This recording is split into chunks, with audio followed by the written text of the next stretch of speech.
આ પાલક મેં ધોઈ નાખી છે અને ચોખ્ખી કરી દીધી છે. અને આ 1 કપ ભરીને મેથી છે.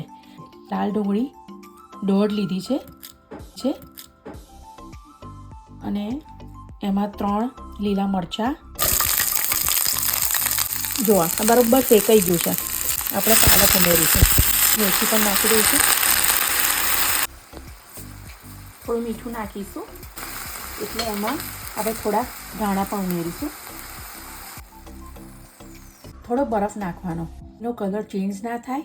અને આ જુઓ આપણી ગ્રેવી પણ વટાઈ ગઈ છે, કેટલી ગ્રીન રહી છે.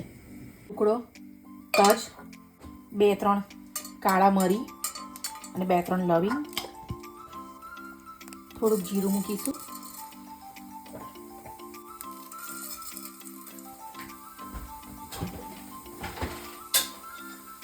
જિંજરની પેસ્ટ છે આ.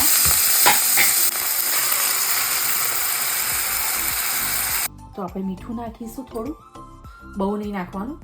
1 ચપટી હળદર નાખીશું, જીરું વાટેલું, લાલ મરચું બિલકુલ નહીં નાખીએ. એની જગ્યા પર આપણે સૂટ પાવડર નાખીશું, 1/2 ચમચી. આ શાકમાં વલિયારીનો ભૂકો પણ બહુ સરસ લાગે છે, પણ જો તમારા ઘરમાં ગળ્યું શાક ના ભાવતું હોય તો વલિયારીનો ભૂકો તમારે સ્કીપ કરવાનો. અને થોડો કિચન કિંગ મસાલો નાખીશું.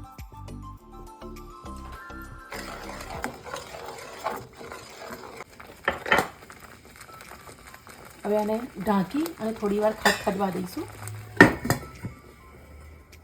મીડિયમ ગેસ પર રાખવાનું છે.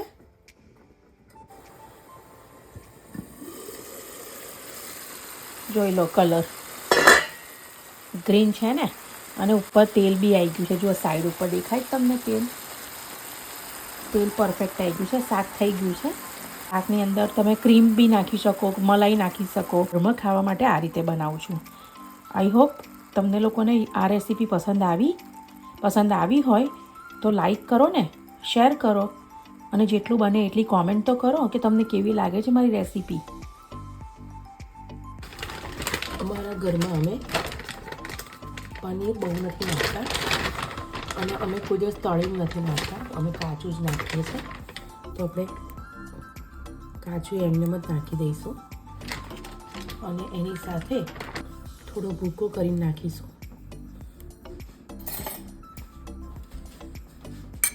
હવે જ્યારે ગરમ કરીશું, જોયું કેટલું ઠરી ગયું શાક. આપણું મેથી ચમન પનીરનું શાક તૈયાર છે.